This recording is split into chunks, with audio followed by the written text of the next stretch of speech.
Hi friends, எப்படி இருக்கீங்க? இந்த வீடியோ மூலமா மறுபடியும் உங்கள சந்திக்கிறதுல ரொம்ப ரொம்ப ரொம்ப மகிழ்ச்சி.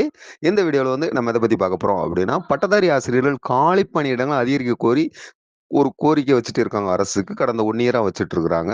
அந்த கோரிக்கையோட தொடர்ச்சியா வந்து சேலம் மாவட்ட ஆட்சியர் அலுவலகத்தில முதன்மை கேள்வி அலுவலர் அவங்கள சந்திச்சு, பட்டதாரி ஆசிரியர்கள காலி பணி அதிகரிக்கிறதுக்கு அரசுக்கு தெரிவிங்க சார், எங்களுக்கு சப்போர்ட் பண்ணுங்க அப்படின்னு சொல்லிட்டு மனு அளிச்சிருக்கிறாங்க.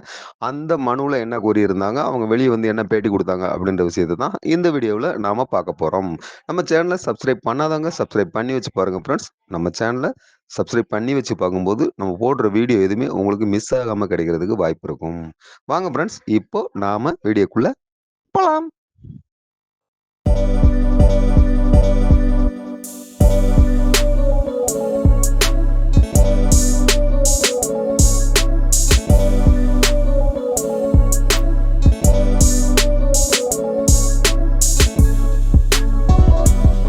முன்னாடி நடந்த நியமன தேர்வில் பாஸ் பண்ண பட்டதாரி ஆசிரியர்கள் 12 ஆண்டுகளுக்கு முன்னாடி என்ன நடந்துச்சு அப்படின்னா சீனியாரிட்டி அடிப்படையில் போஸ்டிங் போட்டுட்டு இருந்தாங்க.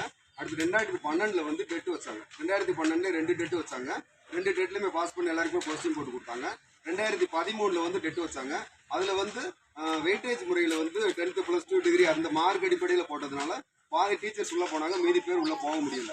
அந்த கண்டிஷன் அப்படியே இருக்கும்போது அவங்க பாதி பேர் வெளியே இருந்துருந்தாங்க. அடுத்து 2017 ஒரு எக்ஸாம் வச்சாங்க. 19 ஒரு டெட் வச்சாங்க. 22 ஒரு டெட் வச்சாங்க. 4 டெட் வச்சு முடிச்சாங்க. டீச்சர்ஸ் போஸ்டிங் போடவே இல்லை. அந்த 4 டெட்ல பாஸ் பண்ணவங்களை போஸ்டிங் போடலாம் அப்படின்னு நினைக்கும் போது இவ்வளவு பேருக்கும் போட முடியாது அப்படின்ற ஒரு சூழ்நிலை வந்ததுனால தான் அப்பாயின்மெண்ட் எக்ஸாம் அப்படின்னு சொல்லிட்டு நியமன தேர்வு, பட்டதாரி ஆசிரியர் நியமன தேர்வு அப்படின்றத ஒன்று வச்சாங்க. இந்த பட்டதாரி ஆசிரியர் நியமன தேர்வு எப்போ வச்சாங்கன்னா கடந்த பிப்ரவரி 2024 வச்சாங்க. இன்னைக்கு நாங்கள் சேலம் கலெக்டர் ஆஃபீஸில் மனு கொடுக்க வந்த தேதி வந்து பிப்ரவரி 4, 2025. இன்னைக்கோட ஒரு வருஷம் முடிஞ்சிருச்சு. நாங்கள் எழுதின நியமன தேர்வுக்கு இது ஃபர்ஸ்ட் பர்த்டே. ஒரு வருஷமும் நாங்கள் வந்து முதலமைச்சர் போராட்டங்களுக்கெல்லாம் நாங்கள் மனு கொடுத்துருக்குறோம். டெப்டி சிஎம் போராட்டங்களுக்கெல்லாம் நாங்கள் மனு கொடுத்துருக்குறோம். நம்ம எஜுகேஷன் மினிஸ்டர் போராட்டங்களுக்கும் நாங்கள் மனு கொடுத்துருக்குறோம். அதுபோக டிபிஐயில் போய் டிஆர்பியில் மனு கொடுத்துருக்குறோம். எஜுகேஷன் டிபார்ட்மெண்ட்டில் பள்ளிக்கல்வித்துறையிலையும் மனு கொடுத்துருக்குறோம். 0000 முதலமைச்சரோட தனித்துறை அதுக்குமே வந்து நாங்கள் மனு கொடுத்துருக்குறோம். அதுபோக நிறைய லெட்டர்ஸ் அனுப்பியிருக்கிறோம். மெயில் அவ்வளவு மெயில் அனுப்பியிருக்கிறோம். அவ்வளவு மனு கொடுத்தும் இன்னும் வந்து ஒரு வருஷத்தில் வந்து எங்களுக்கான பதில் வந்து இன்னும் கிடைக்கல. ஆனால் முதலமைச்சர் அவங்க பண்ணுவாங்க அப்படின்ற நம்பிக்கை எங்களுக்கு 100% இருக்குது. எதை வச்சு சொல்கிறோம் அப்படின்னு கேட்டிங்கன்னா, இது வரைக்கும் நாங்கள் கொடுத்த அத்தனை இடங்கள்லையுமே வந்துட்டு நாங்கள் பண்ணித்தரோம் அப்படின்ற ஒரு வாக்குறுதியை கொடுத்துட்டே இருக்காங்க. ஸோ அதனால் எங்களுக்கு பண்ணி கொடுக்காங்க நம்பிக்கை 100% இருக்குது.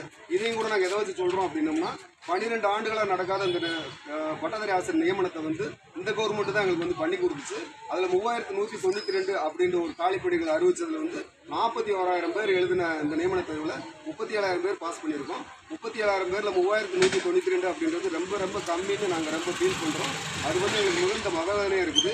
ஏன்னு கேட்டிங்கன்னா 12 ஆண்டுகள் கழிச்சு நான் தேர்வில் 3192 அப்படின்றது ரொம்ப ரொம்ப கம்மி. அதுக்கு முன்னாடி பார்த்தீங்கன்னா நம்ம கலைஞர் ஐயா அவங்க வந்து கிட்டத்தட்ட 22,000 டீச்சர்ஸை வந்து 3 இயர்ஸில் அவங்க போட்டு கொடுத்துருக்குறாங்க. அதே மாதிரி புரட்சித்தலைவி அம்மா அவங்க வந்து அவங்களும் 3 இயர்ஸில் வந்து அவங்களும் 20,000 போஸ்டிங் போட்டு கொடுத்துருக்குறாங்க. அதுக்கு பிறகு இந்த 2013 பிறகு தேர்வே நடக்காத இந்த 12 வருஷ காலகட்டத்தில் நாங்கள் இதுக்காக வெயிட் பண்ணி காத்துட்டு இருக்கும்போது 3192 போஸ்டிங் போடுறோம்னு அறிவிச்சுட்டு அதில் 2,800 மட்டுமே செலக்ட் பண்ணி இருக்கிறதுனால அதுவுமே வந்துட்டு எங்களுக்கு இன்னுமே மனவேதனை கொடுக்குது. அதில் 380 வந்து நாட் அவைலபிள்னு சொல்லிட்டாங்க. அது மனவேதனை இருக்குது. பிஆர்டியில் வந்து 725 சீட் இருக்குது. அப்படி பிஆர்டி பிடிக்கு தான் நாங்கள் எக்ஸாம் எழுதணும். பிஆர்டியோட வேக்கண்ட் வந்து எங்களுக்கு காட்டவே இல்லை. அதில் ஒரு 720 சீட் எங்களுக்கு இருக்குது. அது மாதிரி வந்து தற்காலிக ஆசிரியர்கள் 5,154 பேர் போட்டிருக்கிறாங்க. அந்த 5,154 பேருமே வந்துட்டு எஸ்எம்சி மூலியமாக தேர்ந்தெடுத்ததுனால அங்கே வந்து கம்யூனிட்டி வைஸாக வந்து பிசி, எம்பிசி, எஸ்டி அப்படின்ற அந்த கேட்டகரி அதில் வராது. ஸோ அது சமூக நீதியை வந்து அது பாதிக்கும். எல்லாருக்குமே அந்த வாய்ப்பு கிடைக்காம போயிடும். அது வந்து தற்காலிக ஆசிரியர் போடுறதுக்கு 3 தேர்வில் பாஸ் பண்ணியிருக்கிற தகுதியுடைய எங்களை நீங்கள் போடலாம். என்னென்ன 3 தேர்வு அப்படின்னா, டெட்டு பாஸ் பண்ணி வச்சுருக்கிறோம், தமிழ் தகுதி தேர்வு பாஸ் பண்ணியிருக்கிறோம், ஆசிரியர் தகுதி தேர்வு நம்ம நியமன தேர்வு பாஸ் பண்ணியிருக்கிறோம். 3 தேர்வுமே பாஸ் பண்ணி கவர்மெண்ட் என்ன எங்கிட்ட எதிர்பார்க்குதோ ஒரு ஆசிரியர் ஆகிறதுக்கு அதுக்குண்டான அத்தனை தகுதிகளையுமே நாங்கள் எடுத்து வச்சுருக்கிறோம். அதுபோக எம்இஸில் 7,000 சீட்டு இருக்குது, வேக்கண்ட் இருக்குன்னு அப்படி கவர்மெண்ட் சொல்லுது.